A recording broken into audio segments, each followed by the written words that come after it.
Oh, too late. Okay. Well, Danny, here we are. Danny put his first. He's always, no, wait, who was always first? There was one guy that was always first. It doesn't matter. Hey, what's going on, guys? Chungo 68 is here. Buff Dog Campo. Buff, what's happening, man? John M. Nick Bruni. Danny Boyd. Uncle Tony and Aunt Kathy alive. Straight Bullet. Yes. And Fog. That's So, not me moaning, that's the dog. no, that's Kathy. That's her stomach growling. No, it's not. Yes, it is. It's I terrible. didn't tell you though.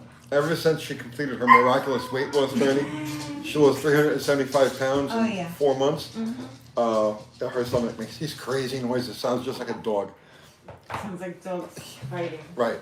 Yeah. It's disgusting, really. Let me be honest with you. So I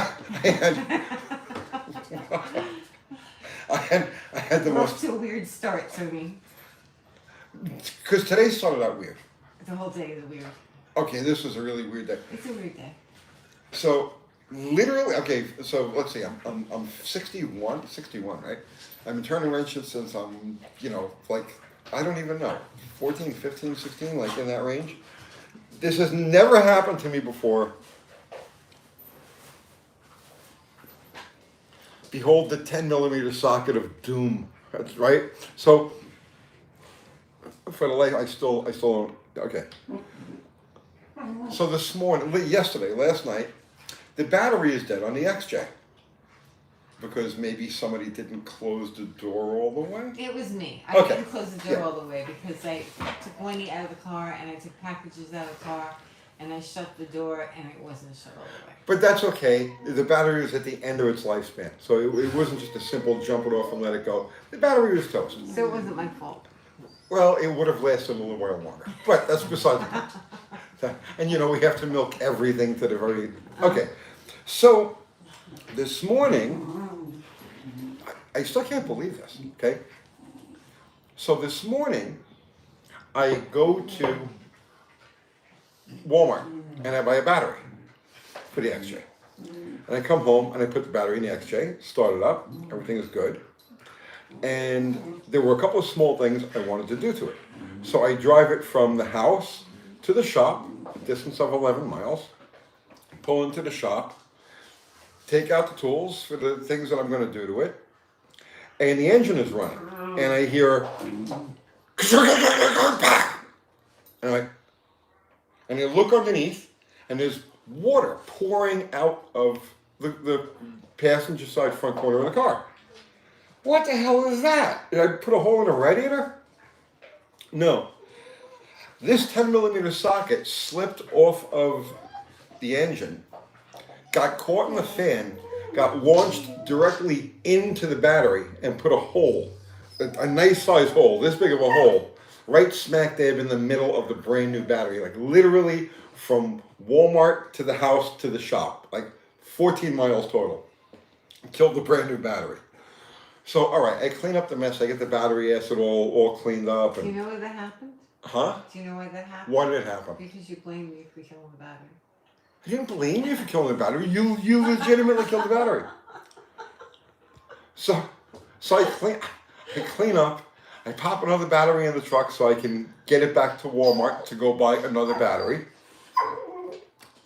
And I'm looking all over the place for the socket, for the offending socket, because I didn't even realize it was a 10mm until afterwards. And I can't find it. I'm searching everywhere, like a good half hour. Where could this thing have possibly gone? Well, when I get the new battery, I go to put it in, and this is laying right on top of the radiator support. The 10mm socket of doom. So, yeah, it was a really weird day. It started off on a crazy... How did that happen? I don't know. This is proof that we live in a simulation. I don't know what a simulation has to do with it. Yeah, I don't either, but it's the only thing I can... It's the not only... proof. It's not proof. But it's the only thing it's I... not even remotely Look. what the definition of proof might be. I'm grasping at anything that could make sense. Well, of it. yeah. In my entire... everybody's had things fall into the radiator, and I've had things fall into the fan, and I've had things go through the radiator, always. But through the battery, like right, poof, punched a hole in the battery. At least it was brand new. Literally a brand new battery. Never happened before. Never happened before. Could you move that ashtray? It's ruining my shot. No, but like put it behind you. Like on the on the table behind you, on the desk. Yeah, that's better. Okay, and move the cigarette package. Like it's not folded nicely. Okay, that's much better. Thank you. Okay. Thanks. You look good now. Let's see. So Murphy's Law is still in force, is it? Yeah, that was. I'm telling you, that was really weird. I mean, what are the figure the odds? What are the odds? You know, how often does something get caught up in a fan? How often does it actually get into stuff?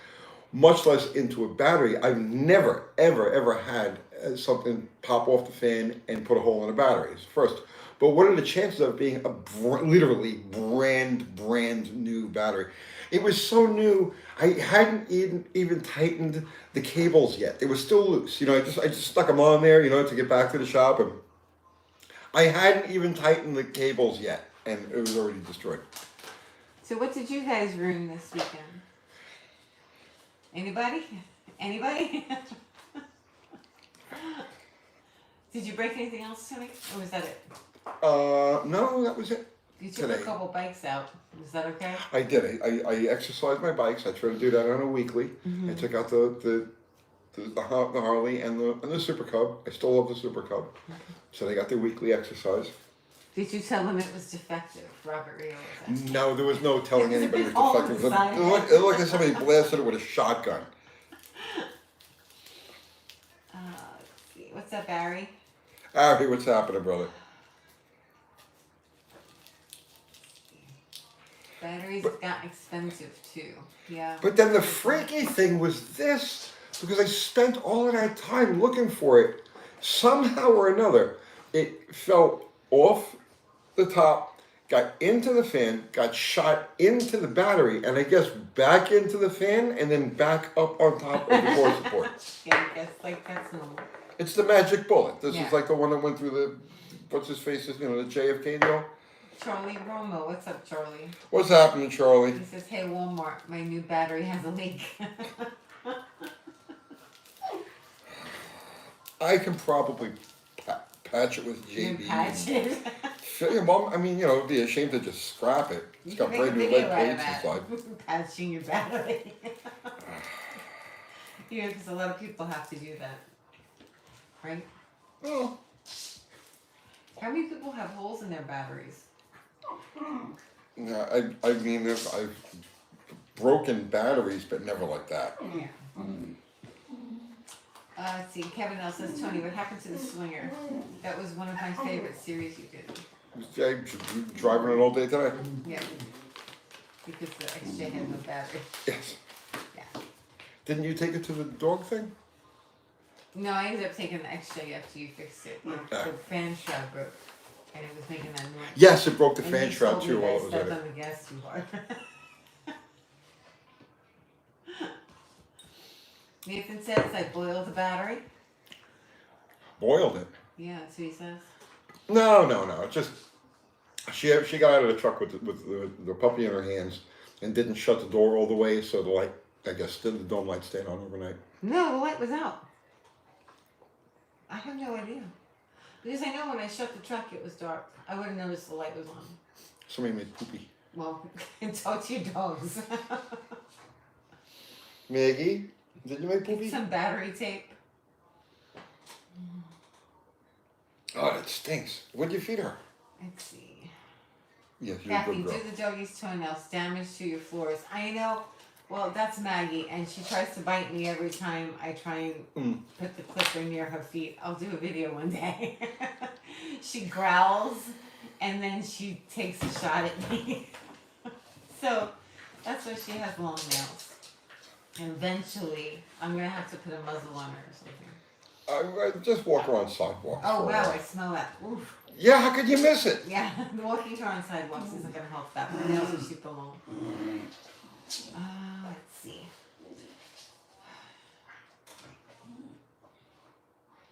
Flex tape would have fixed that battery, Peter Kovac says. You know, we could try that. That would be a good test. Flex tape? Yeah. Yeah. Why not? Sure. Flex seal to the rescue. But wait, there's more.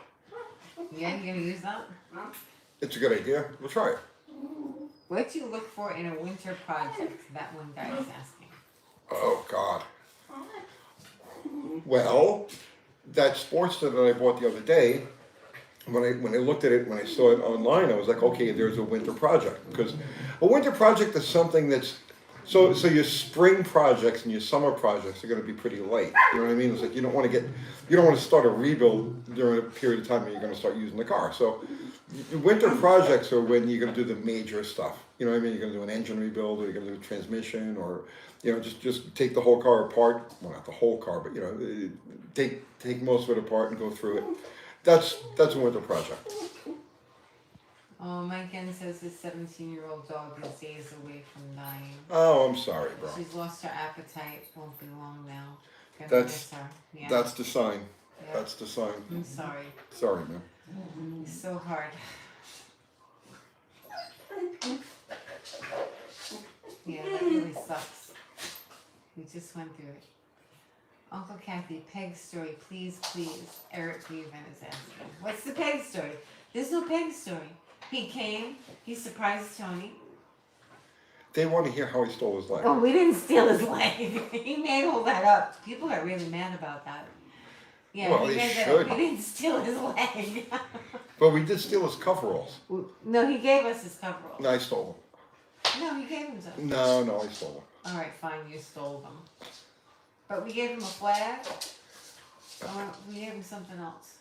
A flag, and what else did we give him? Botox injections, no? Botox. Didn't we send him for? I don't know. Oh, Something. no. Okay.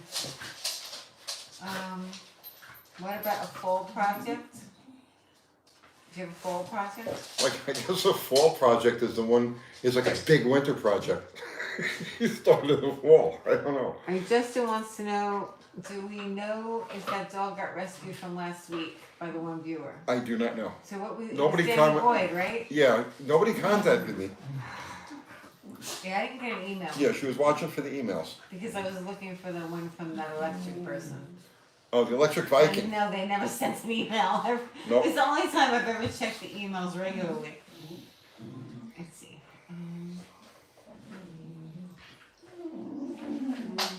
Unfortunately, my winter project is taking 36 years, Nick Rooney says.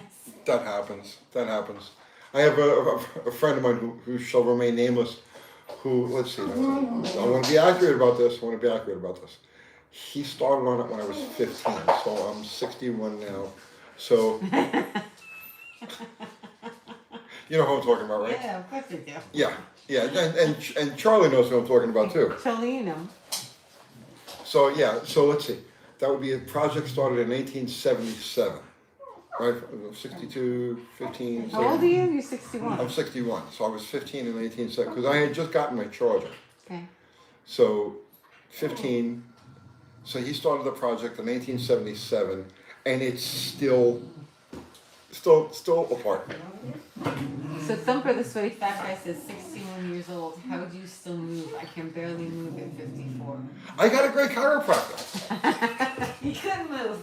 His back was coming out like every other week. He couldn't move. I put off. We talked about this last week. I put off going to a chiropractor. People kept telling me, "Oh, go to a chiropractor. Do a chiropractor." And I'm like, "No, I don't want." I see what chiropractors do. So and as far as I knew, all chiropractors were guys, and I don't want a guy touching me. It's that simple. So Kathy found a female chiropractor. Oh, it was Dickie Farley. Sorry. Dr. Jennifer, and I feel great. This is like I've been going for like 3 weeks now. I guess it is. I got to go first thing tomorrow morning, and I feel fantastic. Oh, that's good. Yes. So Dickie Farley says, the old girl Australian Shepherd I was talking about, I'm waiting to see if they will get rid of her still. Told them I will at least take her for walks until they figure out their decision. Okay. That's good of you. Yes, I mean, you're helping. Anything that helps is, Does your chiropractor do those crazy moves that make your bones snap, crackle, pop? She did the first time, Yeah. right? But only the first time. So since then, okay, she does this thing in on my spine. She makes me breathe in and then breathe out. When I breathe out, she crushes my spine, which is the most. She must think I'm completely out of my mind because I crack up every time she does it. I don't know why that is, but I fall out every time she does this. I know it's coming. I'm like a year and a half year old. You know what I mean? You dangle something shiny and go. I do the same thing. I can't help it. And what else does she does? She has a device that goes on different parts of my back, and then she does this thing with the table that I swear doesn't do a damn thing, but she says that it does. Okay. So that's what she does. That one guy has a question. Yeah. What do you think is the biggest dying art we need to keep alive? Rebuilding carbs / greasing fittings, etc.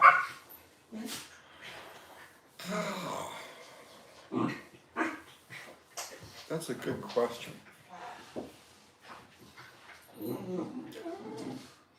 Probably the holistic approach to being a mechanic, right? Because years ago we entered the age of specialization, and it was the transmission shops were the first. And this goes back to the 60s. You had transmission shops, special transmission shops. And before then, if you were a mechanic, you just worked on everything. Didn't matter what it was, you worked on it. And it includes body work.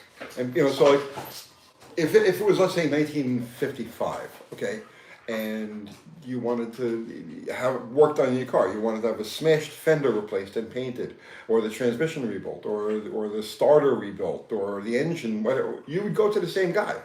He did everything. And over the years, I guess body shops were probably the first, so the transmission shops, and then exhaust shops, and then brake shops, and then oil change places. Just fill in the blank. So I think a return to just a holistic approach to car care or being a mechanic, I think is the dying art, because you got just way too many. And I'm not saying anybody's at fault for becoming a specialist, because things are so complex today you almost have to specialize in a specific thing. But the efforts, at least, to just go back and work on everything, I think that's important.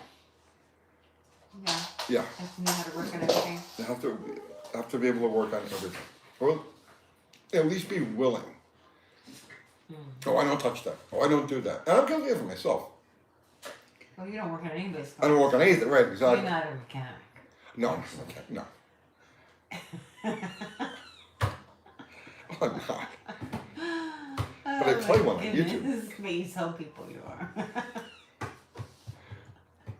Did specialized shops come about due to increasing complexity of the vehicles? Well, obviously, because you go back to the Model T, there was no complexity. It was as simple as simple could be, and you didn't have specialists. But okay, so like you take auto upholstery, right, and body work.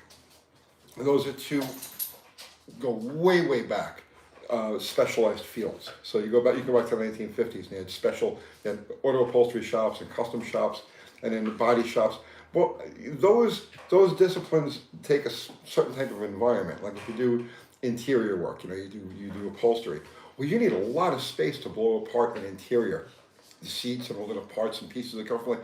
Picture a bench seat, right? Bench seat doesn't take up that much space until you take it all apart and you're going to service all of the different parts contained within. It'll fill up this whole room.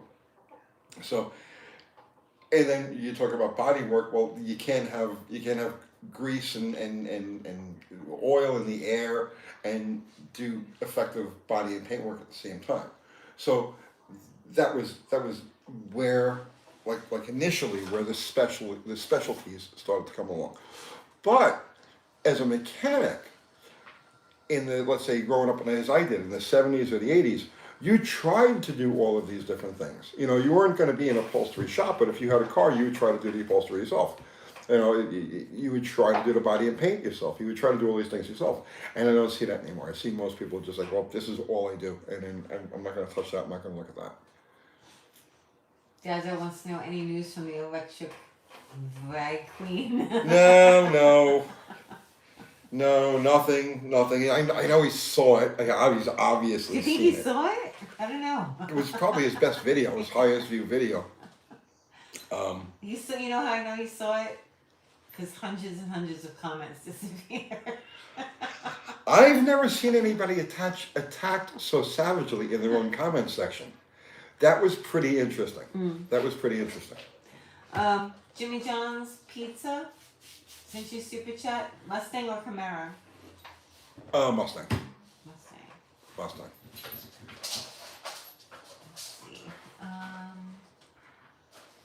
Are there any tools or parts that are always in your trunk? No, I'm guilty of traveling pretty bare.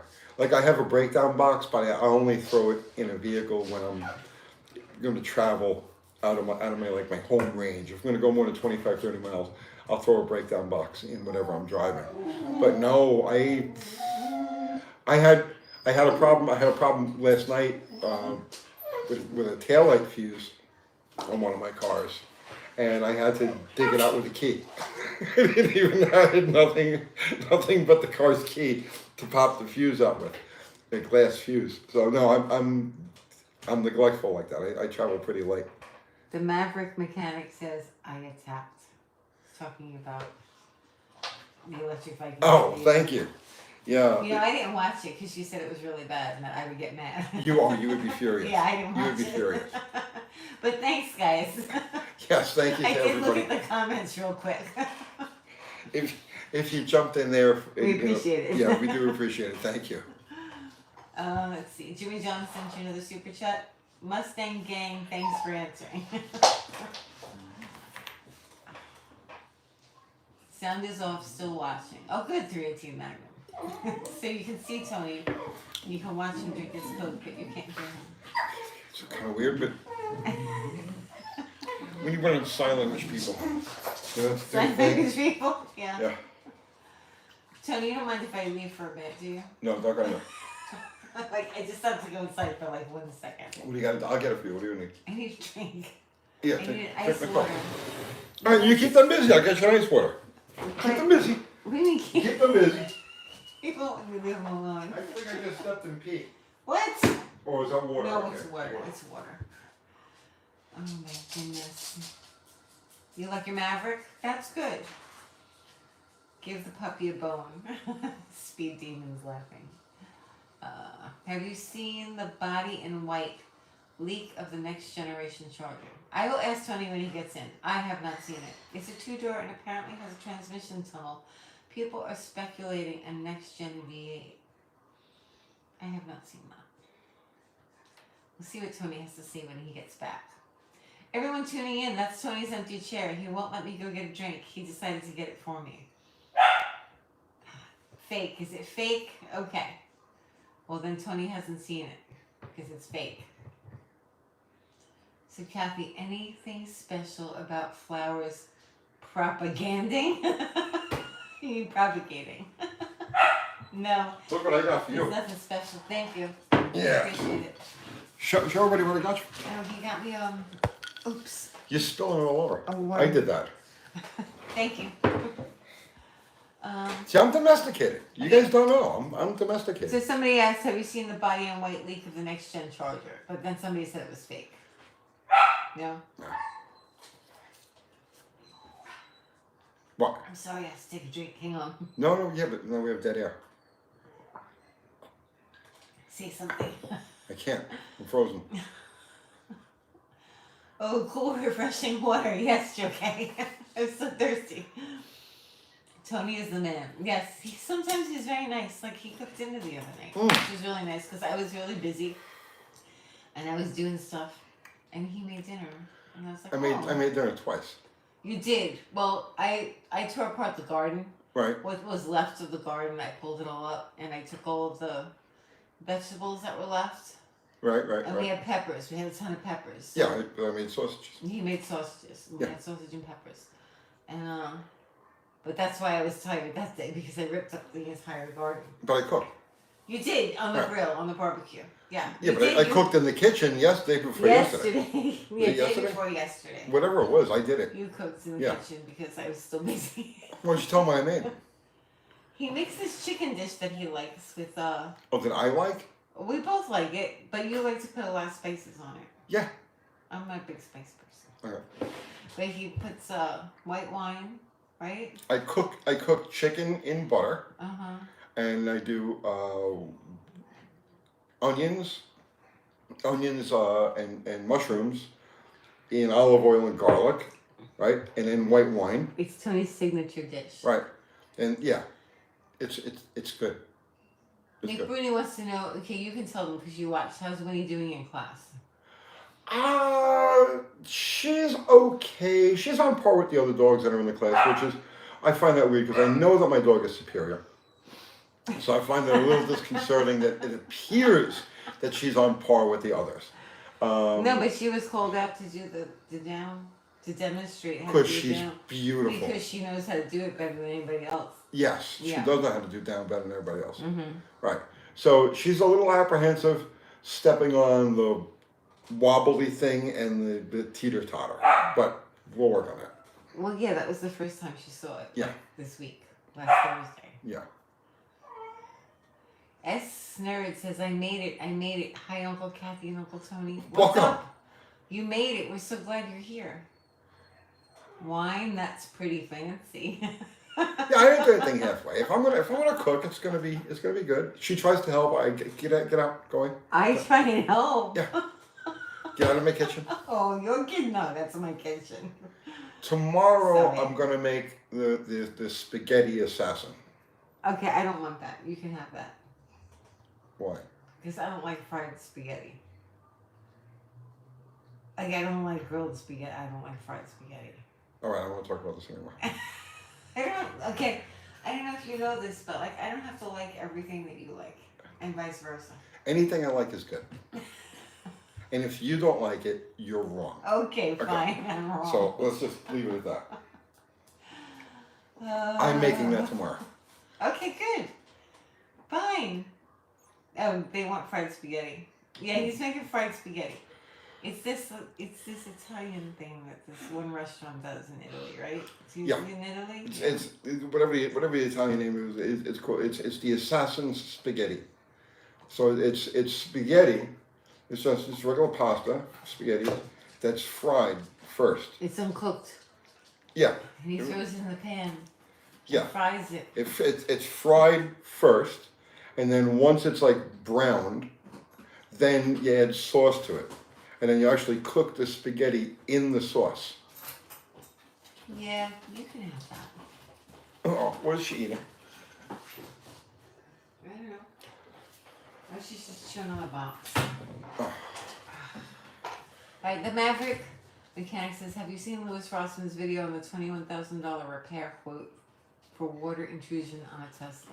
I didn't see Louis Rossman's, but I did see a video about that. Yeah. Yeah. You know, God forbid you drive one of these electric cars in the rain. You know. Oh, duh. Why would you drive an electric car in the rain? It's so crazy. The whole thing is just so It's trying freaking to kill crazy. everybody. Tony. I get a lot of our traditional viewers are a little pissed at me because I've been doing too much electric car stuff, too many things that I consider to be off topic. But these things affect all of us. This affects all of us. And it's like you take something like the oh God, the gigacasting now, right? Have you guys heard about this? Do you know what the gigacasting is? If you don't, you know how typically like a unibody car, most cars for the last however long have been built unibody style. So the panels are all spot welded together, and then components are bolted to that. Gigacasting makes it all in one piece. So essentially, there's no repair joints.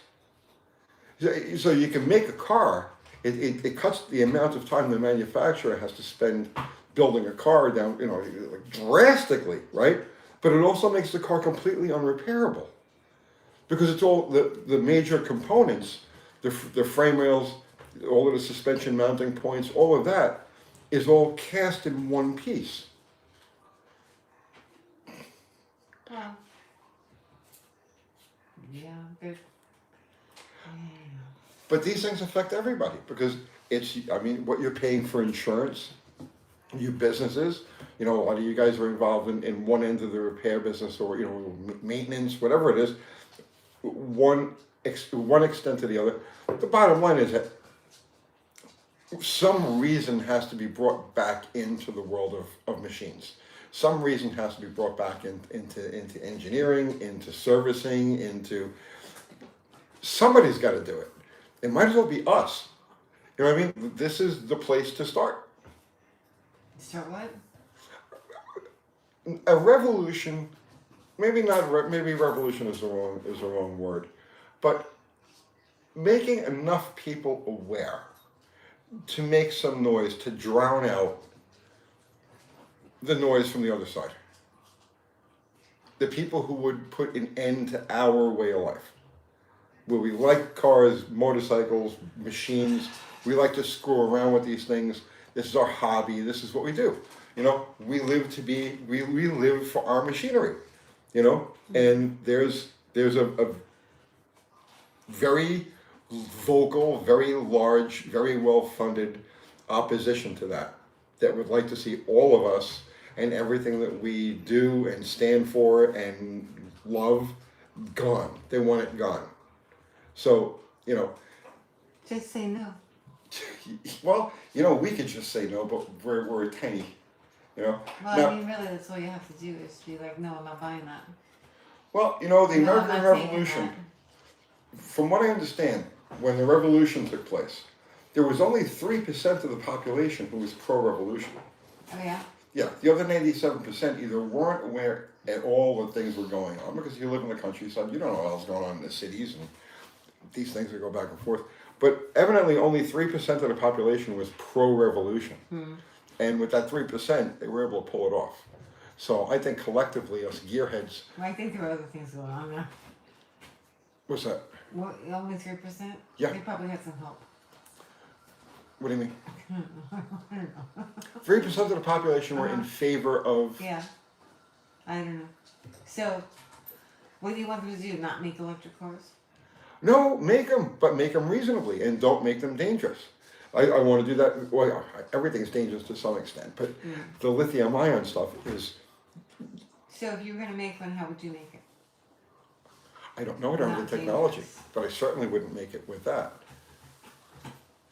No? No. Did you see the video of Yes, the bus? I know, but I mean, what would you make it with? You don't know what you would make it with. If I was to go with... Okay, so again, see, I'm not an electrical engineer. I know lead-acid batteries because I deal with lead-acid batteries. I know there's the NiCad batteries that are rechargeable. I'm not familiar with battery technology. What I do know, what I'm familiar enough with, is explosions and spontaneous combustion, and I see it over and over and over again. It's ludicrous, and it's the scale. See, it's not just that these things explode; it's how they freaking explode. Right? There's a video, and I want to do a video on this. I want to do a video on this. There's several videos of buses going up, right? But there's one in particular. It's just insane. It's in China, right? China has China and the UK have the largest percentages of electric cars, so that's where you see most of the carnage coming from. But there's a video. It's like of a row of buses. It's like 4 or 5 buses, and they're just sitting there.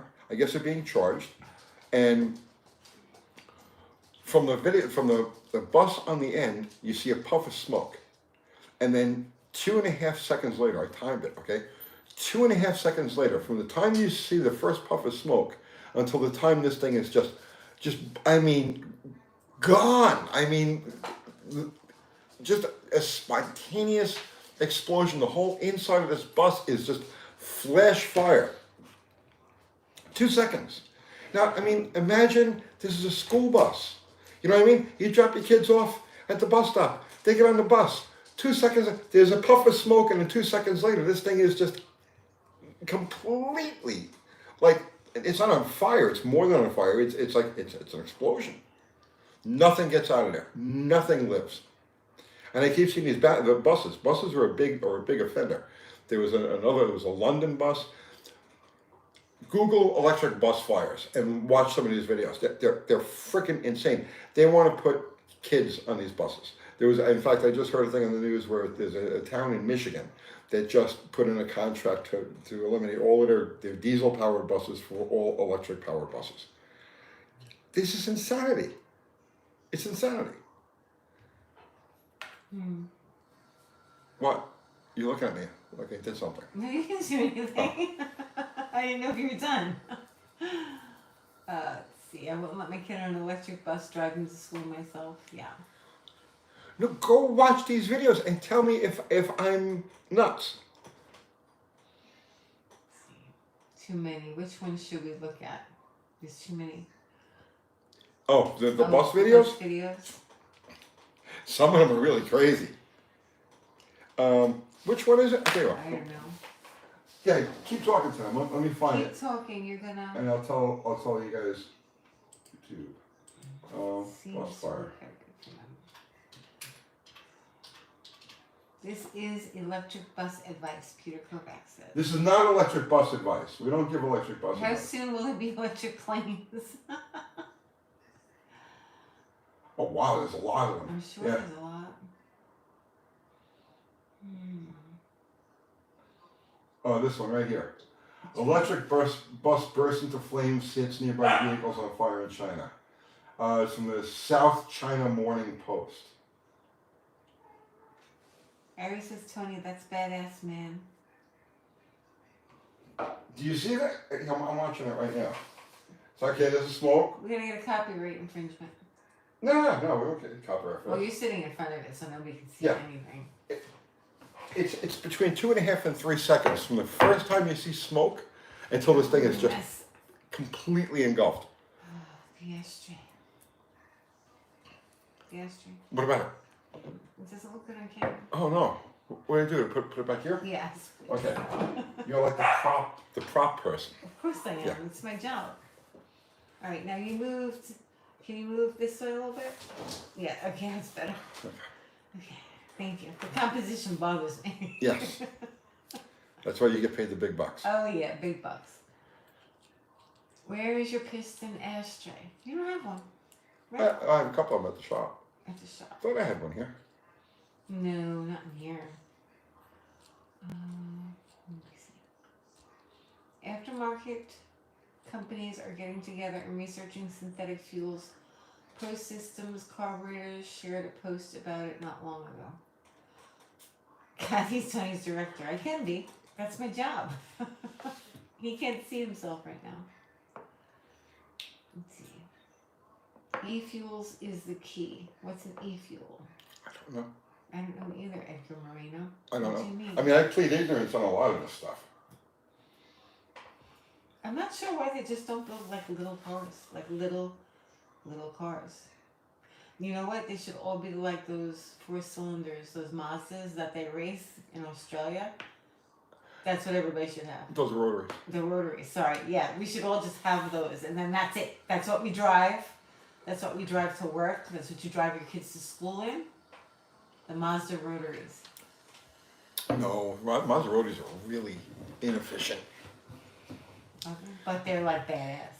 Only because they rev them to like 18,000 RPM. Well, yeah, well, that's what you would be mandatory. You would have to rev it to 18,000 RPM every time you got in your car. That would be an interesting Life. It would. Let's make It that would. happen. I would go into the dry shift business. Right? Can Yeah. we do that, Get them to go a little bit. guys? Can we do that? We just like to say Mazda rotary engine. Let's see. Rotaries explode more than EVs. I think they were probably fun explosions, though. They're not the same type of explosions, right? It's an engine, it explodes. Okay.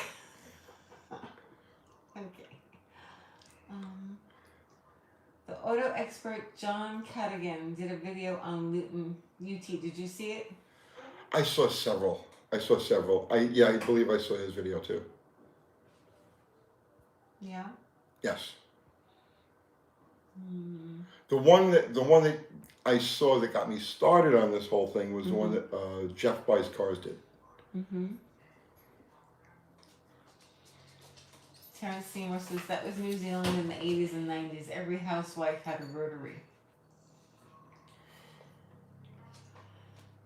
But were they buzzing them to 18 grand and letting the clutch fly? They should have.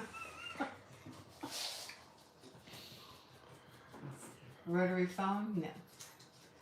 No. Brad Dad. Good evening, guys. Snowing here in Alberta at the moment. Enjoy your nice weather down there. It's actually, I wanted to do it outside tonight, but she's like, no, it's too cold. Is that how I sound? Well, not all the time, but Oh, not all the time. just when you disagree with me. Oh, It's too cold. I'm sure everybody else's wife sounds the same way when they disagree with them. I don't want to go out there. Trains are much more efficient than cars. Now, cars can be very, very efficient. We were building crazy efficient cars in the 70s. You know, the imports were just amazing. If you were really serious about trying to save the planet, right? Which that's nonsense. That's not what this is about. That's nonsense. But if you really wanted to save the planet, okay, you would give incentives for automakers to make stuff like the original Honda Civics and like minivans. Not minivans. I say minivans. I'm sorry. I meant like mini pickups. And you would want to downsize everything. You would want to encourage the people. You would give people subsidies to ride scooters and small motorcycles like they do everywhere else in the world, right?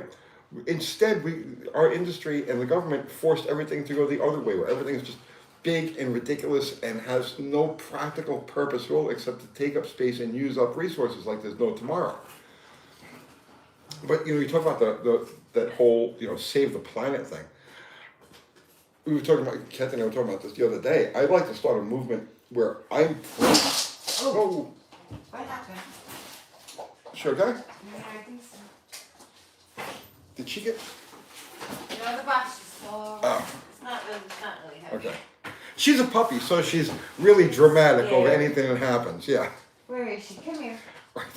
I bought her a new toy and she ran away from it because it freaked her out. She's very timid. Yeah. Hey, baby, you okay? Yeah, so I want to start a pro-climate change thing, where it's like, if you really want to do humanity a favor, right, then you want to do climate change? Yeah. Dude, what are you doing? What? I need you over here. I'm right here. No, you're all over the dog. You were talking. What was that? I didn't even know what I was saying. You want to do pro-climate change. Pro-climate change. If you really want to do humanity a favor, right? So all advancement, all progress. Sharon. What's that? He says Sharon. Sharon. Yeah. Who's Sharon? But yeah, don't worry about it. Okay. All progress in innovation comes through conquering adversity. So what better adversity than climate change? If you really want the human race to raise to the next level, Let's have some bad things happen. yeah, let her rip. Let her rip. In fact, that'll be our slogan. Climate change. Let her rip. Oh my goodness. Bring it, baby. We're up for the challenge. Oh yeah? Yeah. Okay. Oh. Okay. A Geo Metro ISI had 60 miles per gallon in 1995. Yep. So what happened? What's the problem? Why can't we have those? The problem is that nothing makes any sense. Everything is twisted. Nothing makes sense. We get our first snow tomorrow, Brad says. Oh, she's better you than me. Bring back the 80s imports with 100 vacuum hoses. Well, all of that would be done away with. You could. Oh God, I remember those. Oh God, the Hondas, like the Accords, like the 89, 90, 91 Accords. Oh, jeez, that was crazy. But no, you wouldn't need any of that stuff. It could all be handled electronically the way it's done today. It would be very, very, very simple machines. Let's see. Bruce W. Tony, how many degrees advance is there in a factory 318 distributor?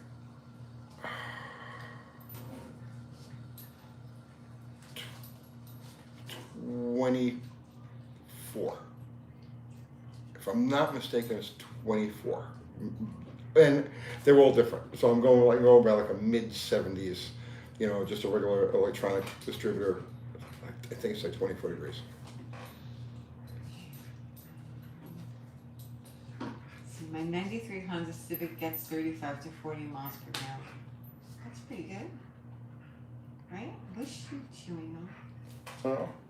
Well, my Super Cub gets 125 miles to the gallon. So why isn't the government giving subsidies and encouraging people to ride small, efficient motorcycles to work or scooters? Because you know why?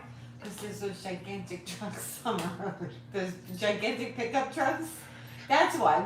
I don't want to ride my Super Cub next to those gigantic pickup trucks. They can't even see me. Vehicles should be taxed by the square inches or the square footage that they take up. Like I park, if I go to the supermarket, I'll park the XJ, and like next to me there's one of those gigantic trucks, and I'm like, why? I know. Why? I know. Like I turn my head and I'm looking like at the middle of their door. I know. So really, that's one of the reasons I don't want to ride the Super Cub. The cars are on the road, and nobody pays attention. Oh, I know. Because people in SUVs on their cell phones will run you down. Yes, they will. Road tax by weight. I wouldn't even go by weight. I would go by square footage. How many square feet does this vehicle take up? Because in reality, you think about it, right? You're taxing for road use.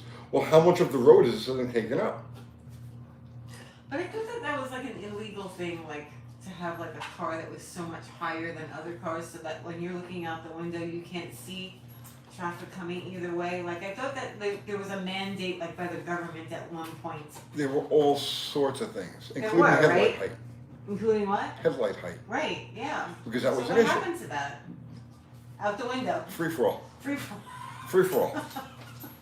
There are no laws. There are no regulations. There's no common sense.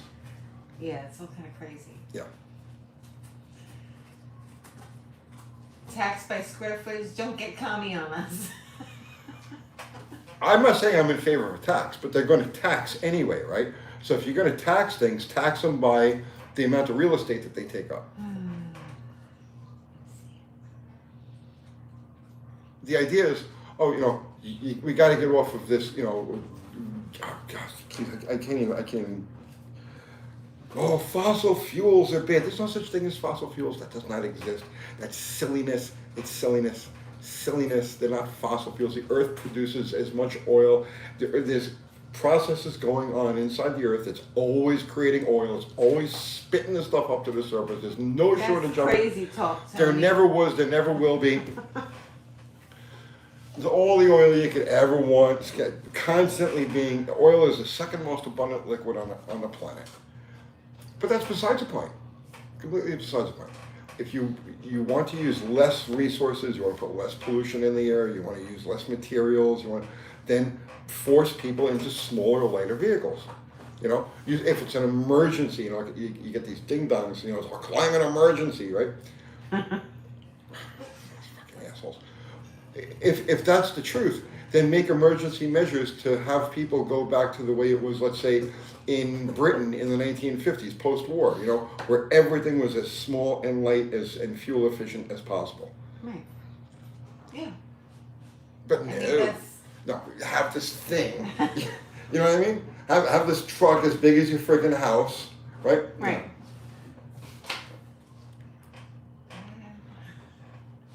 Let's see. So don't take too much blood. No, I gotta have the electric, this and that. Most of the dudes here whine a Prius existing offends them for not being macho enough. You'll never hear that coming from me. I've never made a Prius, or maybe I have. A Prius joke? Have I ever made a Prius joke? Maybe a couple years ago. Not recently. Yeah. No, you'll never hear me making fun of stuff like that. No, you haven't. I mean, we used to drive a Colt around. I ride a Super Cup. Right. Yeah, so. I ride a Super Cup. Why would I make fun of anybody driving a Prius? Bring back horse and buggies. Britain used to tax by engine displacement. Do the same thing here. Why do we have to have all these taxes? Because the criminals running the program need to get their greases palms greased. Walking isn't crowded.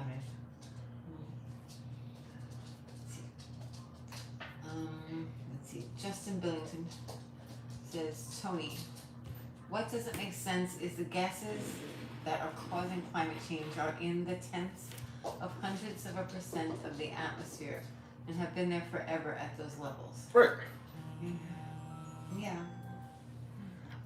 And your point is, I mean, it's nonsense. It's obviously nonsense. So what are you supposed to do about it? Plant trees. No, but I'm saying. Don't really. Well, no. I mean, if there was actually a thing, you would plant trees. Like if there was a thing, you'd plant trees, right? Okay, but like car-wise, like how are you supposed to deal with that? Smaller, lighter, more efficient vehicles, like we had started to go to in the 70s and into the 80s. You didn't like those back then, though. No. Well, I mean, we had a bunch of them though. We had the Colt. We had a couple. Yeah, we had the Colt. We had a couple of 2.2 Chargers. We had a Daytona. Yeah. We had a bunch of small light cars, but I always had the hot rods at the same time. K cars. I love K cars. We never had one though. We Your father had. We had a Plymouth Caravelle. What did your father have? He had that convertible. What was that? Oh, LeBaron. Yeah. Baron.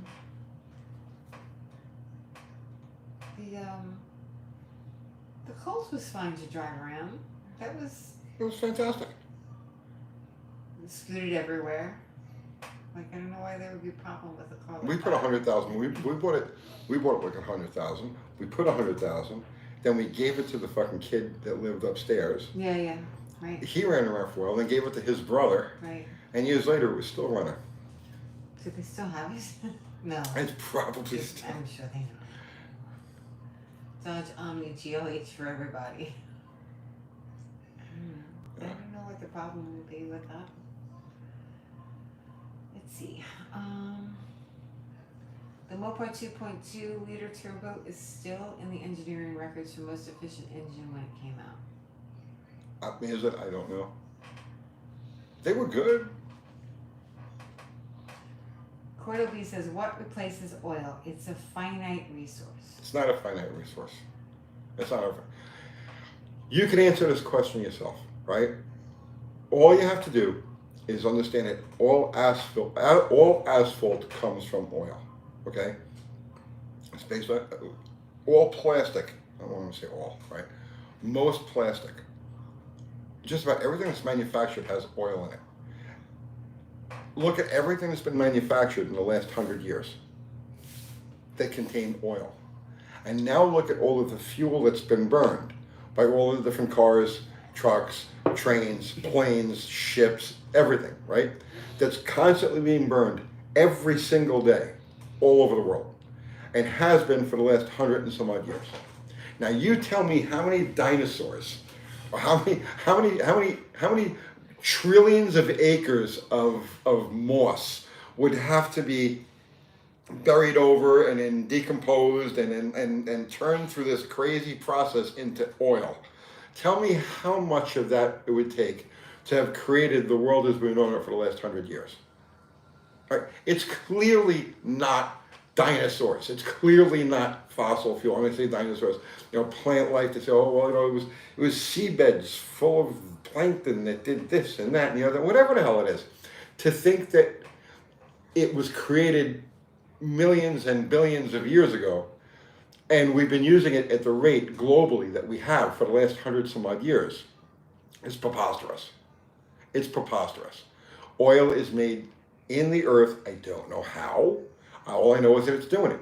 If you empty a well, you go back to it 10 years later, the well's got oil in it again. Where is it coming from? More dead dinosaurs underneath? It doesn't make any sense. It's stupid. It's dumb. It's dumb. So you're saying somebody's lying? Yes, I'm saying somebody's lying.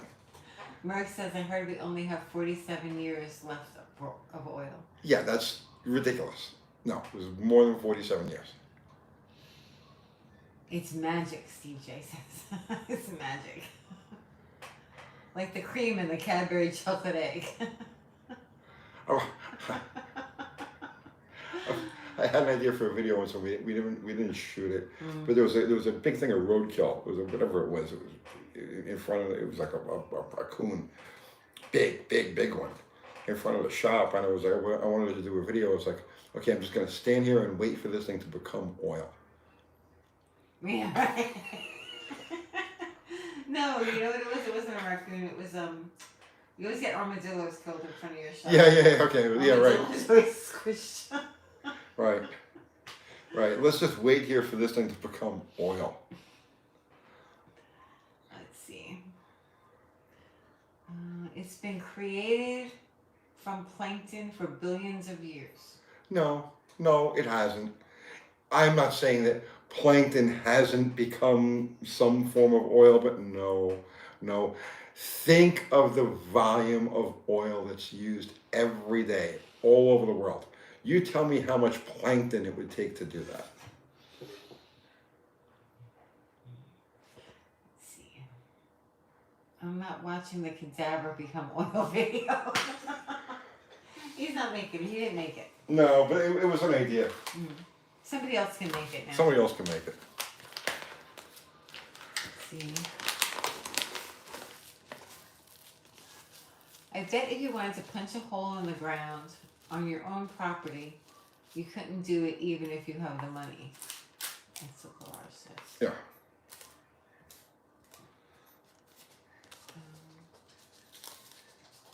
You're talking to each other. I wonder if the sun runs on oil. Alberta has less than Saskatchewan, which has less than Manitoba. I don't know what he's talking about. Soylent Green is real. They're making it. S. Snimmer says. I hope not. Let's see. My cousin's buddy surveyed the whole north. Oh, okay. Oh, they're talking about like Yeah. oil reserves in Right. Canada. How come the Illinois basin is depleted of oil? Wow, because they pumped it out of whatever cavity that was there. Okay. Give it time, it'll refill. One day I'll strike it rich when I drill for plastic and hit a vein. I'll be a wealthy miser. Just plastic.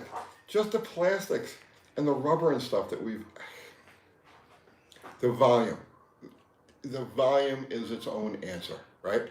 150 years ago, if you said, yeah, well, it's dead dinosaurs, and they turn to oil, or plankton, or it turns to oil, right? People would believe you, because like, okay, well, how much of it is there? Well, the answer, all of these years later, 150 years later, is more of it than could possibly be accounted for by organisms. C Money says, Uncle Tim, how much horsepower could you expect from a stroke 460 with a straight strip cam? What is going on? That's like really too vague of a question to. I mean, 431. Okay. Too vague of a question. Show them what she's doing.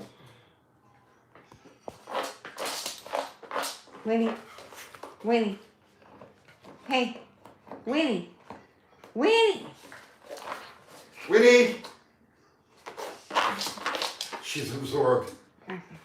This is what's happening. Okay. Digging for oil. She's drilling for oil. Yeah. Okay, Winnie versus carpet, yeah. I mean, it's old carpet for the dogs. That's the dog's carpet, so I don't care. Something under the floorboards, yeah. Is this part of her training? No. No. This is great, Tony. Do you do this every Sunday? Yep. Okay, every Sunday. Do you have a basement? No. No. Doesn't Winnie know that Dad is on the air? We may have a basement soon. Yeah. She doesn't care. She's just pulling the rug around the room. The people under the stairs. I saw that movie. Oh, goodness. 6-pack or dual fours for the street? A 6-pack is just easier. Winnie, don't you know? Look, baby, we're doing YouTube. Winnie, look, come here, look, come here. Let's see. No, she just wants her carpet. Yeah, she wants a carpet. She just wants her carpet. Yes, you're good. How difficult is it to tune a 6-pack? It's not. A 6-pack, the outboard, on a traditional Chrysler style 6-pack, the outboard carburetors have no tuning provisions. They don't even have jets, they have a jet plate. There's no idle circuits, there's nothing, right? Almost all of your basic tuning is done off the primary carburetor. Take the carpet away from her. Yeah, I'm gonna just put her over here. Okay, sorry guys. Yeah. Anyway, you go ahead. Getting a little crazy. Yeah. Okay. Put her inside. Okay. Oh, that's better. Happy birthday, Winnie. Is it her birthday? Every Friday's her birthday. Every Friday is Winnie's birthday. She's 17 weeks. Tony, if you had a basement, would you build a project car or a boat down there? Oh God. What would you do if you had a basement? Do you think you would be in the basement a lot? No. Doing experiments? No. No, you I'm don't not a think basement so? guy. You're not a basement guy. No. Some people are. Some people are. I'm not. They love their basement. I like to be outside. Yeah. I like to be in the sun. She's still going. Winnie's like a 2-year-old, yeah. Tony is in Tennessee. Plenty of land. There is. Dogs, gotta love them. Yep. She goes all day, all night until she falls over. Yeah, she just passes out. And She just passes collapses. out. Yep. Walkout basement, hopefully. Have you seen Finnegan's basement? Yeah, he's got a nice. That's a nice setup that he's got there. My friend Ralph had a Ralph the cop had a setup like that in his basement. He had a couple of cars and a tractor that he rebuilt in there. It's good for tornadoes. Yeah. Somebody got to tell oxygen to stop sharing electrons with carbon. Yeah, damn it. Get on that. Any update from the EV crowd, Tony? Not yet. Not yet. But I'm not done with them. You're not. No. I thought you were finished. I thought they put you in your place. No, they tried. Do we sell shirts? Yes. UncleTony'sGarage.com. Yeah, I'm not done with the EV people yet. You're not done with them? No. So what about your Mopar people? I'm gonna try to come up with some stuff to keep them content. Keep them content? Yes. Guys, we got bigger fish to fry right now. Okay, so in addition to Hoovie, would you or any other YouTuber be able to film some of your own junk and videos to post on Steve Knight's channel? I offered several times, nobody ever got back to me. I made the offer directly to Steve's sister-in-law. Well, Hoovie has a much bigger audience than Yes. we do, so I mean, he's the right choice to do that. Yeah. I mean, it was my idea to do it. Right, but That's it's all right. fine. It works. At least somebody's doing it. Right, exactly. Exactly. And honestly, you don't have the time. Like, I mean, you would have done it, but I'd make the time for that. yeah. More motorcycle content. See, I get people bitching, no motorcycles. You know, I want to do more motorcycle content, but I gotta walk a line. I gotta walk a line. So how is Steve? Do you know? The last I talked to his sister-in-law was 2 weeks ago, Mm-hmm. and the update that I got was that he's been sitting up. He's watched TV. He's aware, right? But in and out, and so in other words, like he'll be all there. Well, he'll be mostly there one day or 1 hour, and then out the next. So he's in and out of like consciousness. But they have started physical rehabilitation, but I don't know to what extent that goes to, and I have no idea how long it's going to be before he's like out of the woods. He's not out of the woods yet, but he has made progress. So it's good that Hoobie's really running his channel. Yes. Yeah. He's watching UTG. Yeah, he's watching. I doubt that.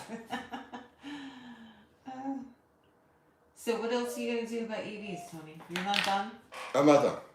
I'm not done. We got plenty. We got plenty. I'm gonna draw them out into a open warfare. They're not gonna talk to you. They think I am they're gonna better draw than them you. out into open warfare. I am going to do it. Like, I mean, there was no response to that. I'm gonna make it so that they have to respond. Oh, okay. All right. Not in one day, Mm-hmm. not in one video, not in the 1 month, Mm-hmm. but I want open warfare with these friggin' EV people, and not people who just happen to drive an electric vehicle. That's completely So different. then which ones are you talking about? The EV establishment, the propagandists, No. the fully charged show, the inevitable. Oh, you're naming people. Oh yeah. There's a bunch of them, and I want them. Okay. You with me, guys? You with me on this? Ari says, Tony, I'm still gathering ammo for you. Thank you. I'll tag Elon on X, see if he'll do a live stream with UTG. I'll do it. Let's see, the EV crowd is like the cell phone builders, more concerned about toys and gadgets than a useful tool. Mm. Tony versus the Viking. He never responded. No. Tony gonna be shadow banned by black EV SUVs. I'm not suicidal. I don't know. I think that the EV establishment is pretty strong at the moment, don't you think? Yep. We're stronger. Because we have common sense, logic, history on our side. Let's see. Tony the EV King. Let's see. Useful tools. 100% Uncle Tony, even 100. And what?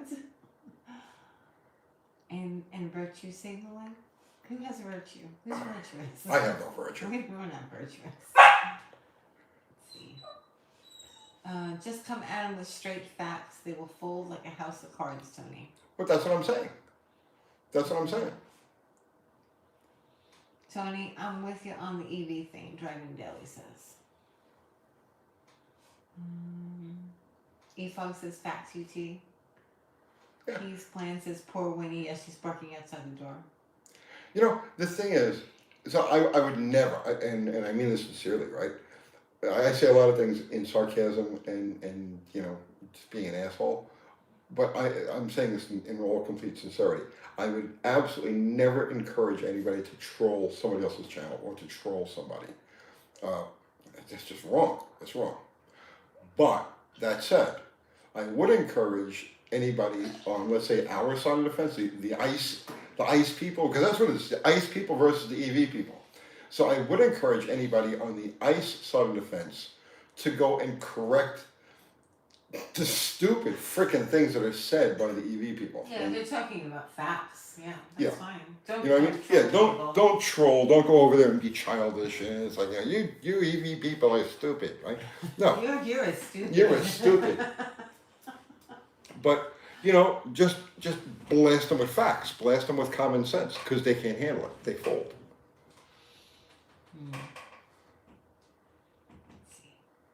Have you seen YouTuber Jeff buys cars in England?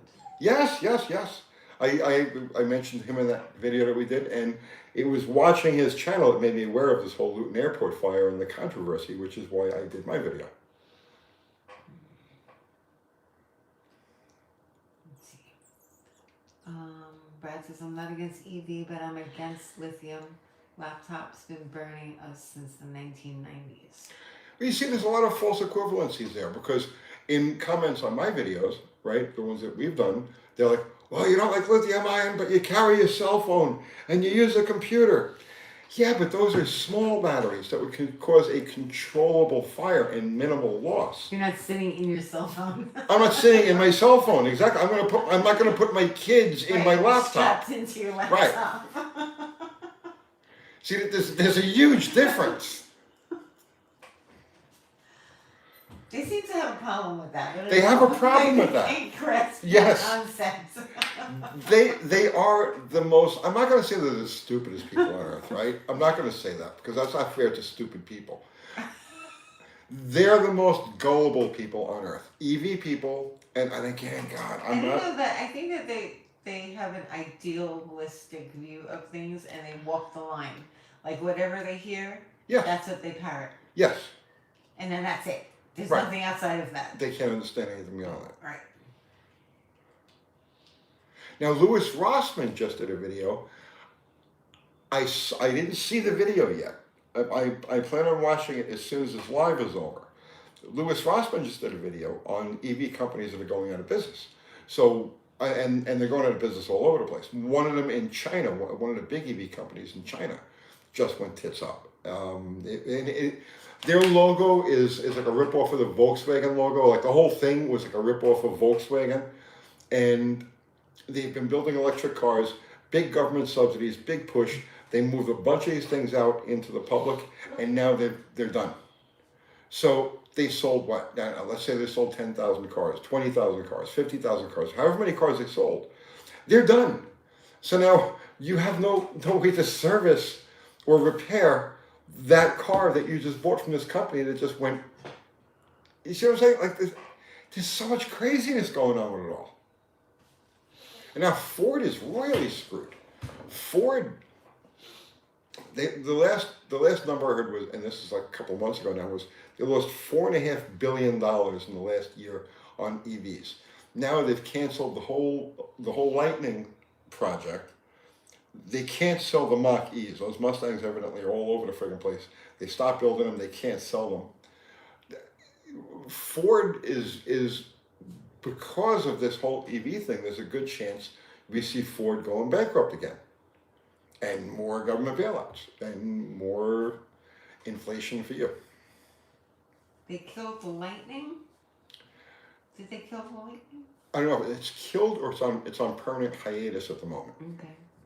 This is what I saw yesterday.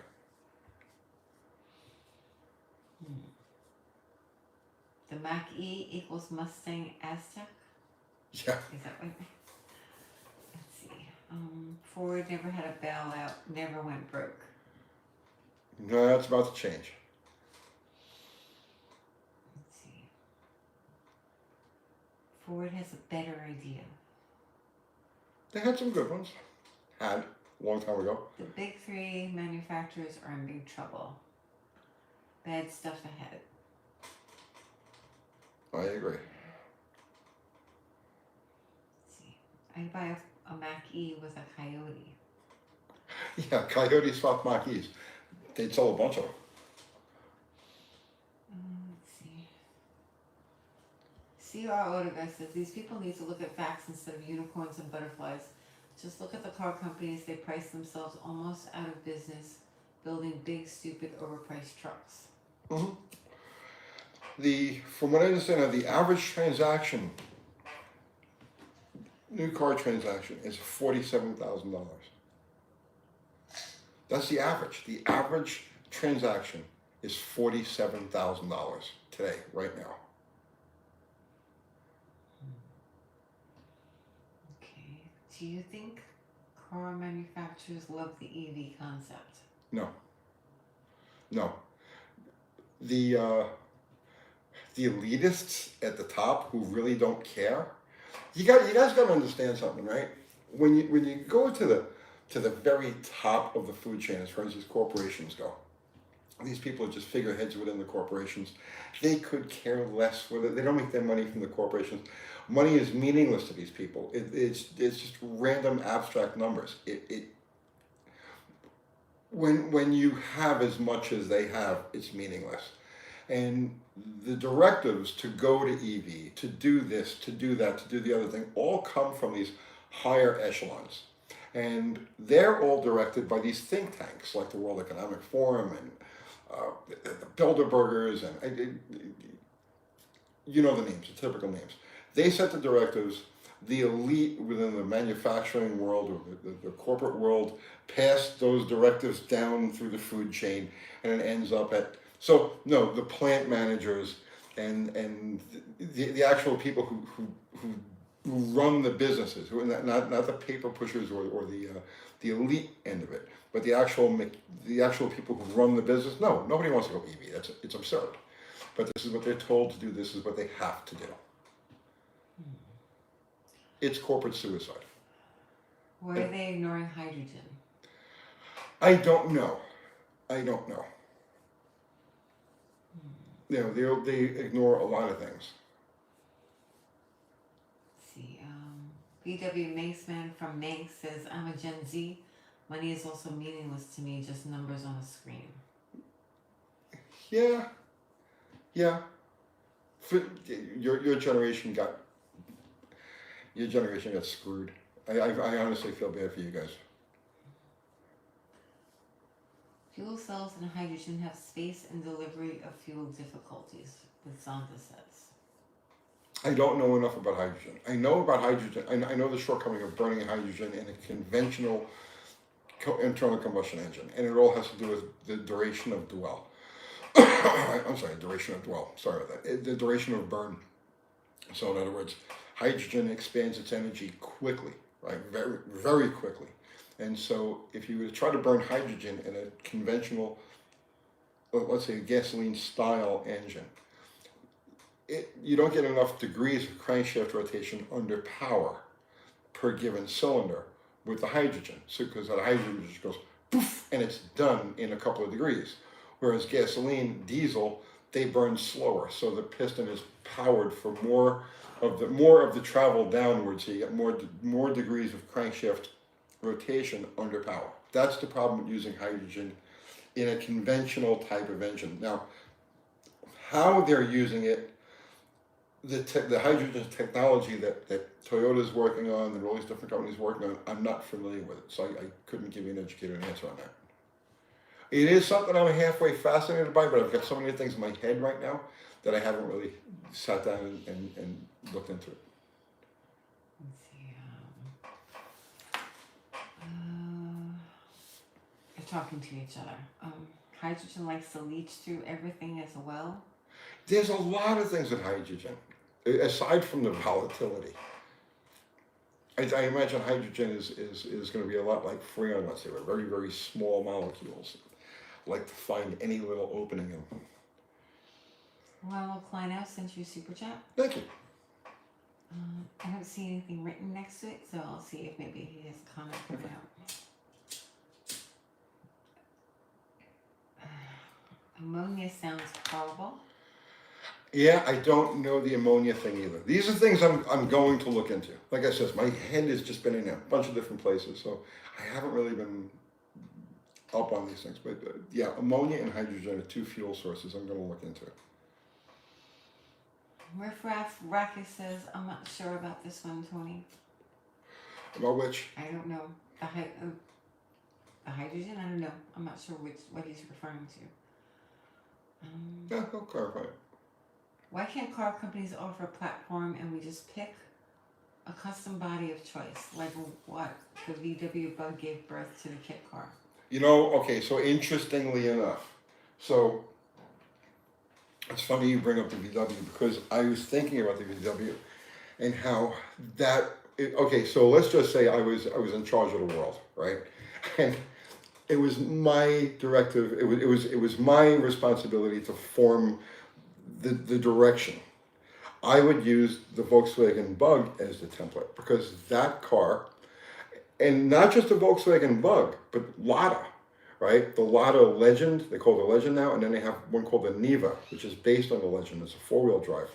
And these cars, they were Fiat designed cars, introduced in 1977, and they haven't changed. So from 1977 till today, you've got these cars that have been built continuously. So Lada makes some really nice cars. They make some very high-end cars, but they always stuck with the Legend model, you know, the original model, and the Niva, the four-wheel drive. So if you go to a Russian dealership right now and you go buy so let's just say you need something just to commute to and from work, or just to run to the store. You just need a cheap, simple economy car. You go to a Lada dealer right now in Russia and you buy a Legend, right, or the base Lada. It's $8,500 American. $8,500. Okay, tax, tags, whatever it is out the door. You're out the door with a brand new car for $10,000.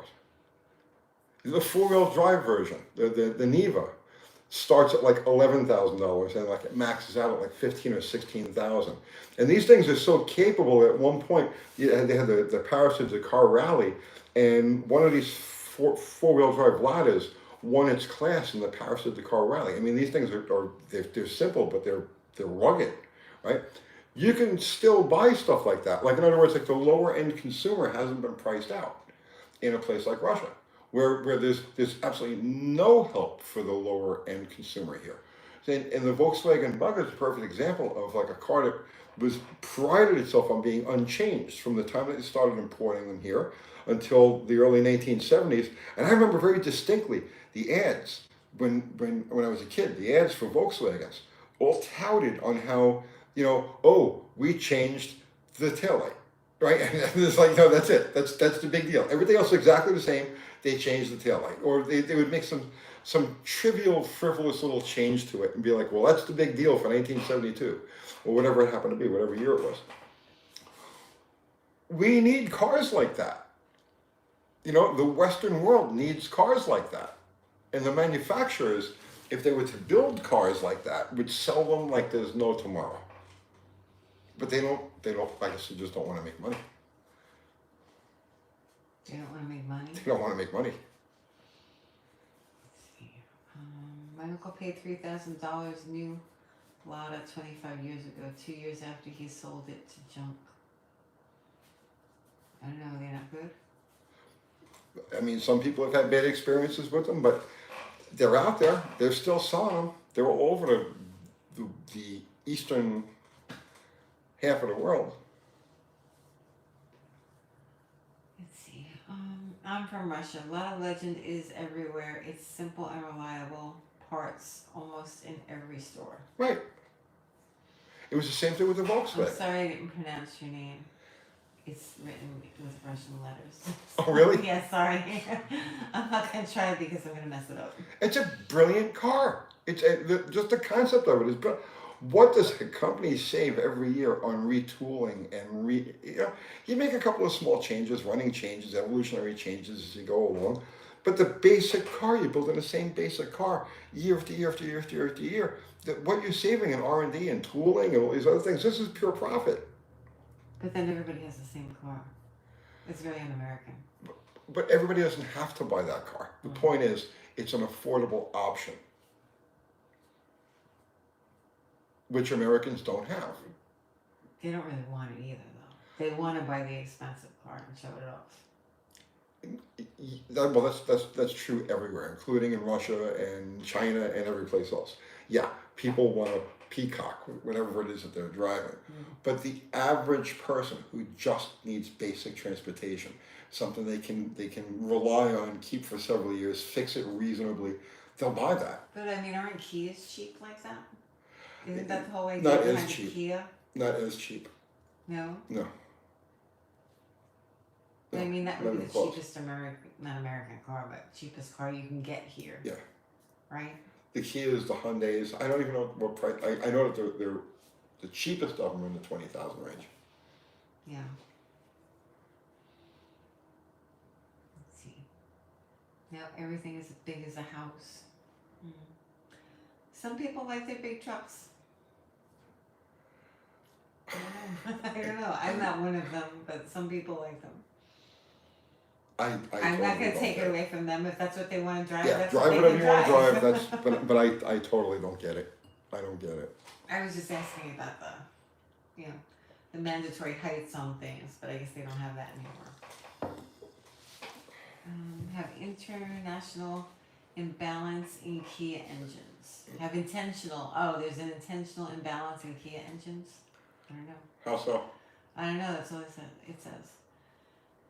Anything back from the electric Viking? No. No. Cafe standards ruined the small truck market. It was the way the cafe standards. Cafe standards didn't do it. It was the way the cafe standards were written, and the way things are measured out. Or that's what did it. Not that okay, you got to have this much mileage out of your fleet. It was the way it was done. Alan McElroy sent you a super chat. Howdy Tony, FYI, just picked up Project 84 V65 Magna. Oh, nice. Nice, I like those bikes. Okay. Many anything vehicles are terrible in snow. Heavy is much better, Chris says. Well, depending on what part of the country.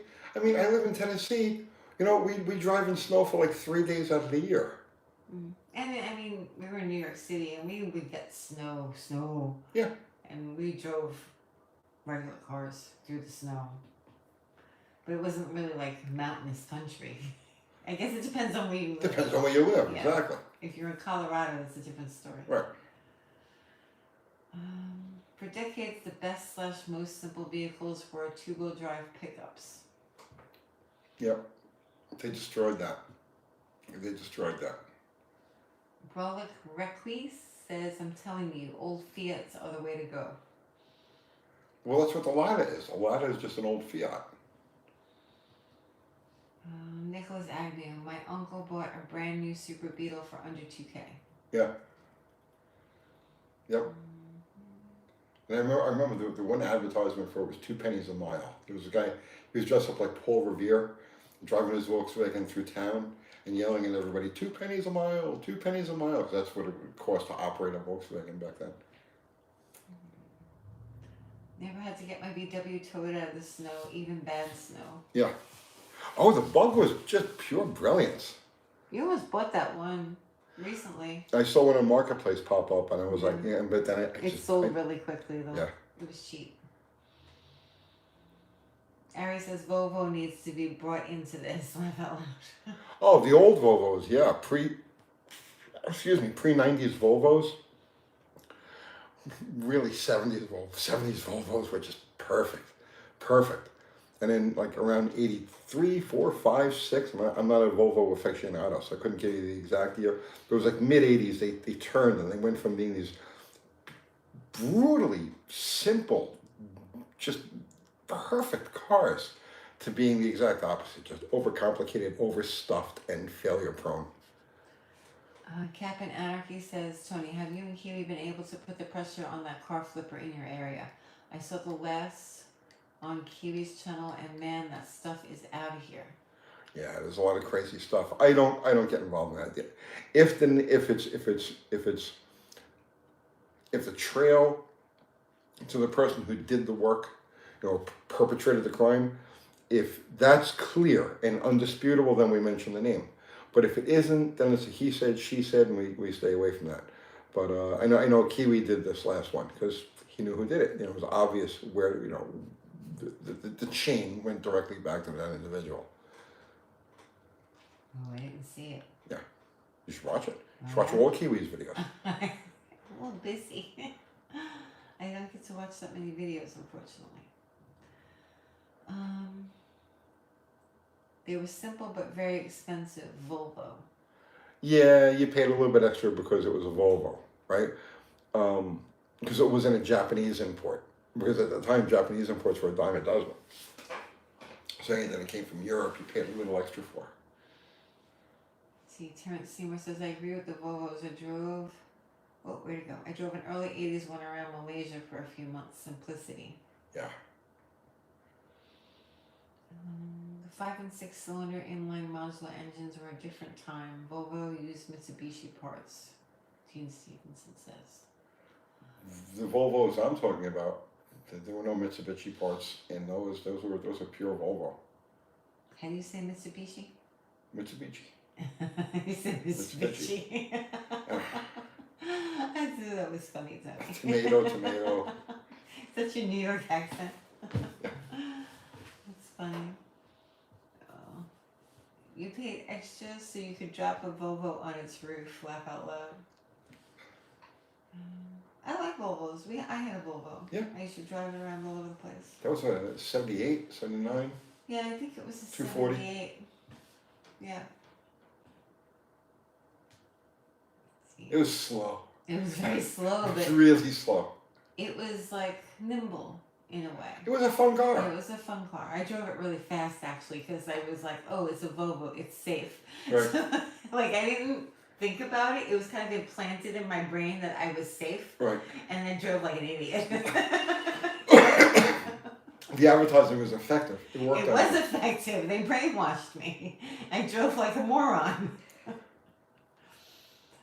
Let's see. Saab 900s from the 70s. Yeah, I never had much experience with Saabs. They weren't sold in my neck of the woods. I guess they did sell some of them, but they weren't really in my neck of the woods. They weren't popular there. So I don't remember even working on any Saabs, to tell you the truth. Volvos are slow. What about the GM 2.2 4-cylinder? It came in the Cavaliers and S10. Neutral drop couldn't kill one. Yeah, those are good motors. I remember those. Very unremarkable engines. They just kind of blended in with the scenery. They all had that same feel, that same puttery, vibraty kind of feel. But yeah, they were okay. Yeah. I thought you hated Saabs.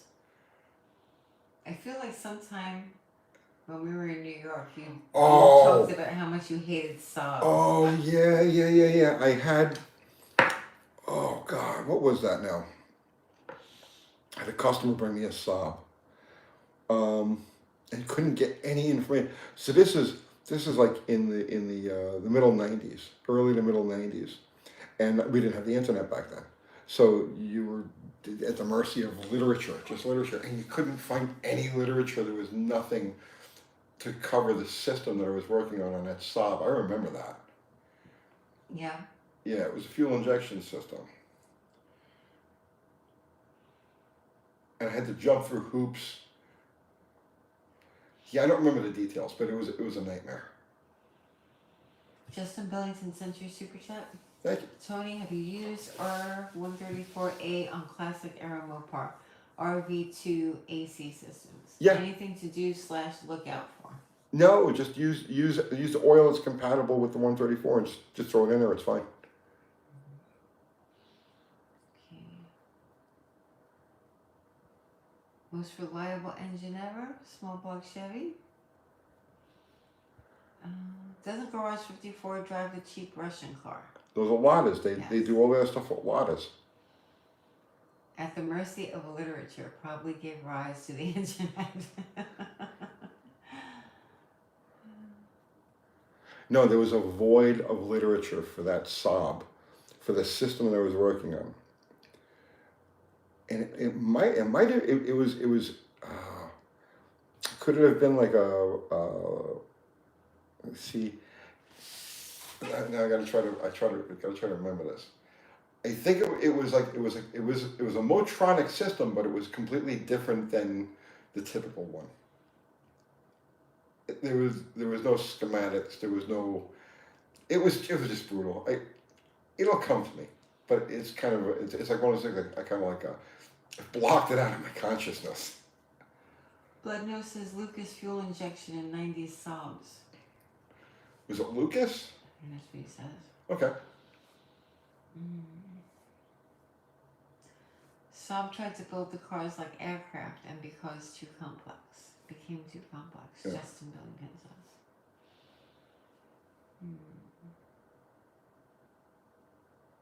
Ignition between the seats. I don't know what that is. Okay, Tanner Roland. Hey Tony, I have a 1964 Plymouth Valiant and I found a full floor pan for a 67 Valiant. Do you know if that would fit or not? They're completely different. The floor pans are completely different. The 67 is 2 inches wider overall between the rockers, and the transmission tunnel is much bigger on the 67. So none of the floor stampings are direct. I mean, you could section them and then work them in, but you'll not be able to use any complete stamp section from the 67 and the 66. No, he said he had 64. 64, yeah, okay. Yeah, 64. Right, 64 through 66. 63 through 66. And then 67 and up are 2 completely different floor pans. Do they even make a floor pan for 64? I don't think so. Probably not. I don't think so. You probably have to buy it and section it, right? Yeah. Yeah, I don't think I've ever seen a 64 floor pan. Tony, would you ever put a hit and miss engine in the Mule? Probably not. Probably not. More work than it's worth. Oh, key for the Saab 900 was in the console between the seats. Was it? Okay. Yeah. Okay. I vaguely remember that. There's a reason Saab went belly up. I remember my dad's 80s Mazda station wagon with faded silver paint. Park it would idle like Porky the Pig. Stutters and leave a light trail of blue smoke down the road.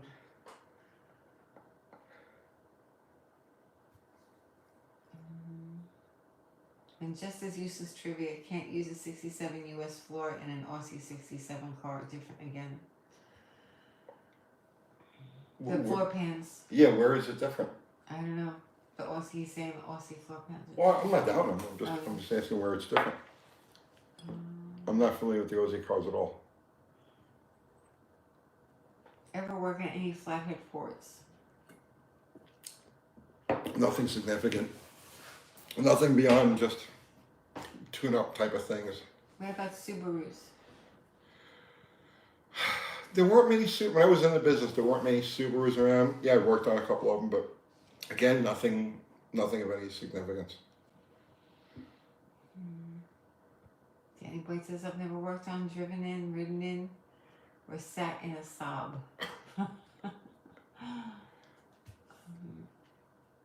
The worst car made was a 1976 Volvo Citroen. The Saab belonged to my cousin Lisa. Oh, did it? The Saab belonged to my cousin Lisa. And every time I did Why anything did you with let your that, cousin buy a Saab? oh, I didn't let her buy the Saab. The Saab belonged to my cousin Lisa. And it was a car, that's why I hated it as much as I did. It was after it was out of the warranty period, obviously, now I'm going to start working on the car. She's not going to bring it to the dealer anymore. They were very well-off people. But she kept the car around for a while, and every time I touched it, it would be something else. You know what I mean? So you change your radiator hose, you give it back to her, and then, the battery goes dead. You give it, you throw a battery in it, you give it back to her, and the water pump's leaking. You give it, so it was this constant thing, and then eventually I ran into a problem with a no start, and I couldn't get any of the information on it. That was my Saab experience. And that might be the only Saab I ever worked on. Yeah? Yes.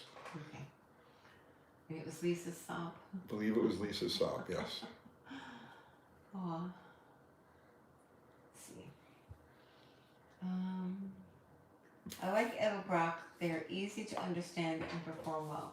Would like to get a pair of Edelbrock ABS shoe for my tunnel ram. Is that a good choice? I would just stick with the regular Edelbrocks. I mean, there's nothing wrong with the AVS2s, but Edelbrock makes the dual quad specific 500 CFM. See, it depends what you're doing with this. If it's a streetcar type tunnel ram, bracket car, that type of thing, like we do with Bottle Rocket, just a knock around type of tunnel ram, not a race tunnel ram, right?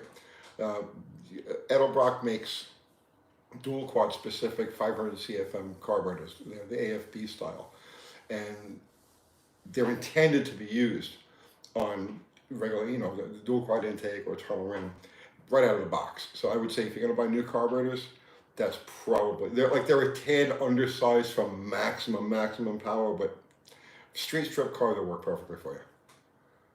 UT, I work for Daimler in Portland. This is Jaybird. Portland, Oregon.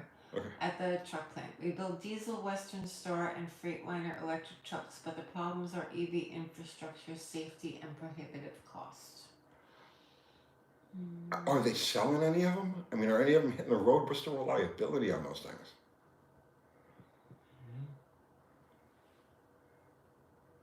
Would you rather have a Saab Vigan or a Duster with a 383? Andrew Button is asking. What do you think? The Saab, obviously. Yeah, of course. Half-inch hole sent you super chat. Thank you. When considering Russian dash cam footage, why do lawyers blow open the trunk and spill the contents when struck in an accident? To protect the passengers. Right. From the things that fly out of the car aren't flying at the occupants' heads. So it's a safety thing. Right. My car was designed with airplane collisions in mind. How about that? Oh, the Saab? I guess so. Yeah.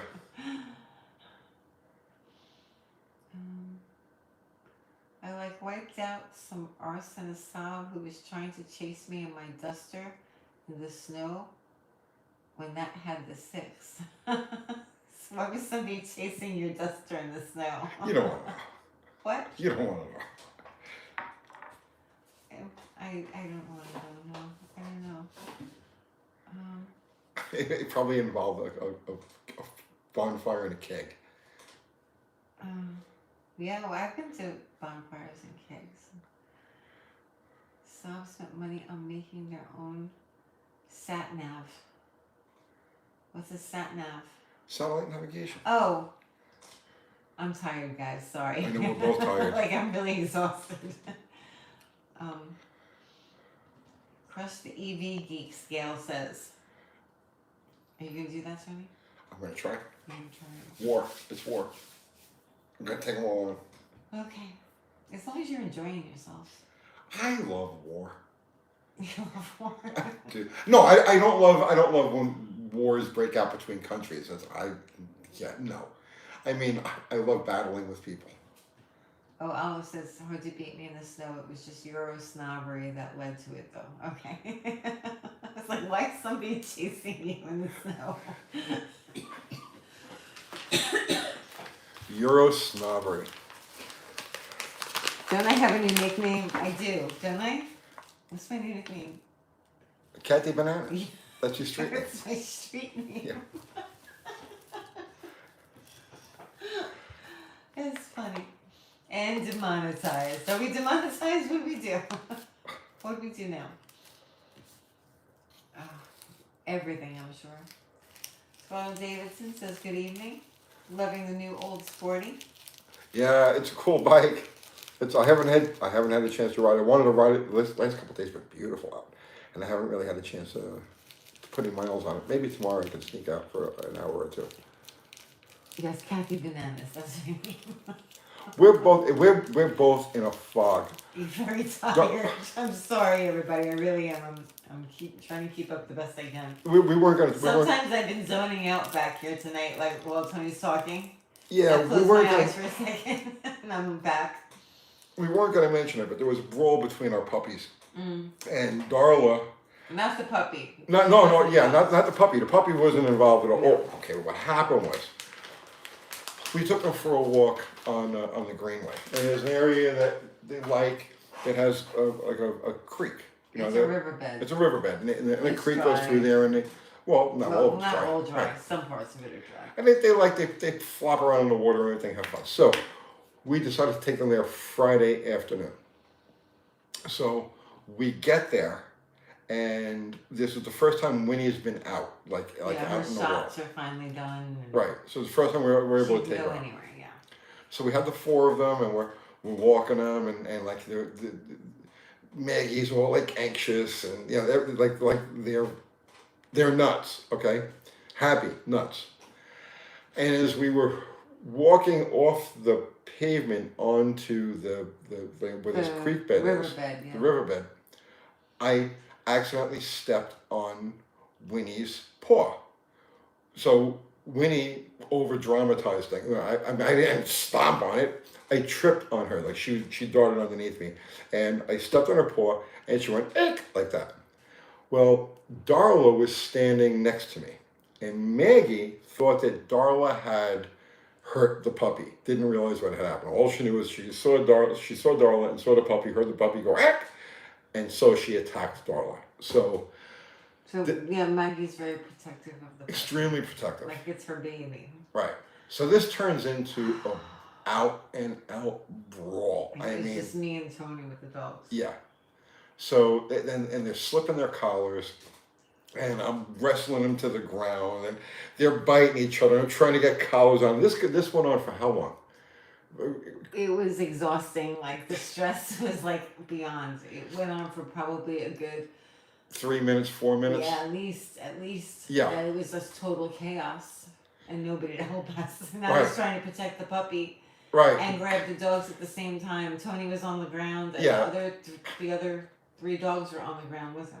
Yeah, I'm wrestling and them, I had Winnie trying to break them up and put collars back on them, because as soon as I let go, I'm afraid one of them's going to take off and run through the woods or run into it. Yeah. So anyway, make a long story short, Darla got beat up pretty bad. She got several puncture wounds on her back, a couple on her leg. So the last 2 nights, the last couple of days, we've kept them separated, and I've stayed with Darla, and Darla doesn't sleep, so I haven't slept. So if we seem like we're not our usual snappy chipper selves, it's because I haven't really slept in 3 days. Yeah, it's been a stressful few days. It's been really stressful. And we've had to maneuver the dogs in and out. Like it's been constant. Like we'll move one dog to one room, and then we'll take another dog and be able to let her outside, because it was just really bad. Yeah. So I guess if we seem like we're off tonight, we're a little off. we are definitely off tonight. They're doing a little better though. Darla's feeling a little bit better. Oh, Darla's okay. She's alright. She's the alright. First day it was like, oh my gosh. Yeah, I couldn't. But I couldn't leave her. See, she's used to sleeping with the pack. Yeah. And so I couldn't just leave her. You know what I mean? Right. Somebody had to stay with her. So I stayed with her, and she stayed up all night. Every time I would doze off, she would start panting and whimpering and everything. So, She was sore. She was sore. Yeah. But yeah. Sorry, everybody. Yeah. If I seem like I'm not, that's because I'm not. I'm freaking exhausted. Crystal Pepsi? No. No, regular Coke. Yeah. Good evening. Mexican Coke. John Landino. For the UT Revolution, the uniform needs to be made from tinfoil. We're not going to have a revolution. Poor Darla, I know, please. Yeah, it was horrible. She's feeling better though. She's looking better. She's wagging her tail. Yeah. But she oh man, they went after her. It was Lily and Maggie on Darla, and oh boy, it was bad. What? It was bad. So we have to figure out what to do about this. Well, I think it'll get normalized. It'll blow over. Yeah, it'll blow over, but it's still the tension is there between them. Mm. Darla needs cuddles. She does. I know. Mexican Coke is better than what? Regular Coke. Oh, yeah. 3 dogs is an issue. Can't be denied. We have 4 dogs. We have 4. So Tony and I were walking 4 dogs. Yeah. And from now on, they're not getting those collars anymore. They're getting vests because they're maniacs and they need a handle that like one of us can grab another one. The biggest problem, all three of them, Slip the collars. they all Even slip their though, collars. Like, Lily's got a martingale collar on, which like is unslippable because Wrong. she does that. She got right out of it like it wasn't even on her. Yeah. So Kathy's protecting the puppy, right? So she's holding Winnie, and I'm bouncing around on the rocks because it's just a rock surface. It's a riverbed, and I'm wrestling with these three dogs that are like trying to kill each other, that have all slit their collars. Yeah. And we're in the middle still of. had hers on. I had Winnie in my one arm, and I reached down and I grabbed Maggie's collar and I ripped her off of Darla. But then Darla slipped her collar by you and came over and attacked Maggie while I was holding her on the leash, and I still had Winnie in my arm. But how did Maggie get out of her collar too? Because well, yeah, then she slipped her collar too, and yeah. then at that point I was like, okay, you need to deal with this because I got to get Winnie out of here. Yeah. Like it was crazy. So like, it was really, really like awful. It was me bouncing around on the rocks with three dogs that are trying to kill each other, and I'm holding all three of their collars. I'm trying to break them up and put collars on them at the same time because if I break them up, aggressive brawl. They've never brawled like that before. Never saw anything like this Never. before. No. So yeah, it was brutal. It was really bad. Yeah, Darla took the brunt of it. So we're gonna I only got bit once out of the whole thing. One little thing, yeah. I didn't get bit. Winnie didn't get bit. Lily is fine. She didn't get bit. Maggie's got some bites under her eyes. Yeah. But Darla got bit. We're not gonna have a family brawl, Henry says. Never again. Yeah, so that's why we're tired. Who is Alpha? Well, really, it's Lily. But there's been a change in the dynamics since the puppies come, and Maggie's very protective of the puppy, even with Lily and Darla. Like she keeps Lily and Darla away from the puppy, like it's her puppy. Right. So like anytime like Maggie will watch them to see if there's any sort of growling at Winnie or anything like that, and she'll like go after them. Like they really have no relationship with Winnie because of Maggie. Maggie's become so protective of the puppy that. Okay, so literally and without exaggeration, Maggie is murderously protective. Right, of Winnie. Of Winnie. Yeah. So, it's yeah. Yeah. But Maggie's the current alpha. There's been a positioning. Maggie, no. Yes. Lily is. Like, Maggie will bow down to Lily. Will she? Mm-hmm. She will. But Lily's been very good with the puppy, like letting her eat her food and stuff like that. But I don't know. I don't know. Let's see how it goes. I think if I had Maggie in my hands, maybe I would have been able to get her more under control than you were able to get her under control. You don't think so? I had her pinned. Because I knew right away, as soon as I heard her yelp, and I knew that Maggie, when she turned, I knew that it was because she thought that the dog attacked me. I knew right away.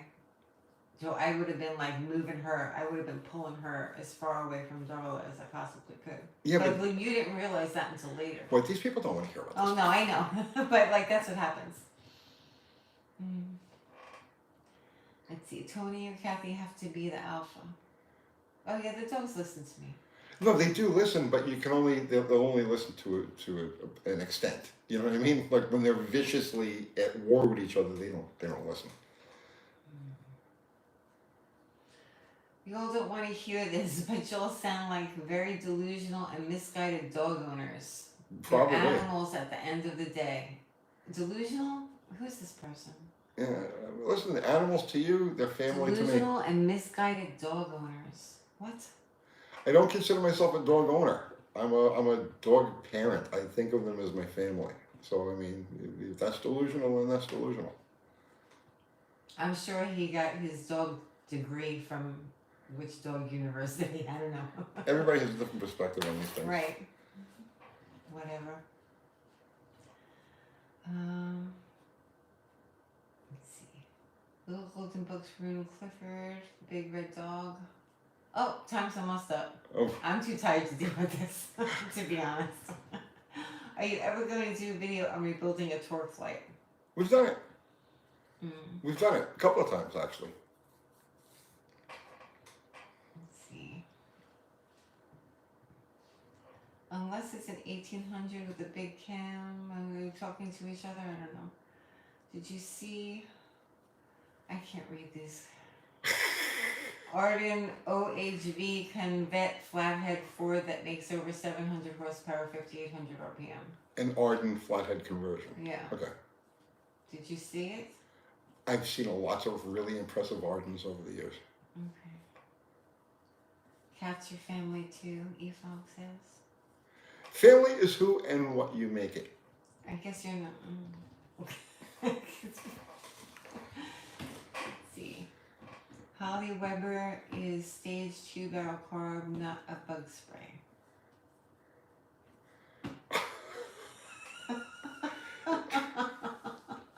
All right, let's call it a night.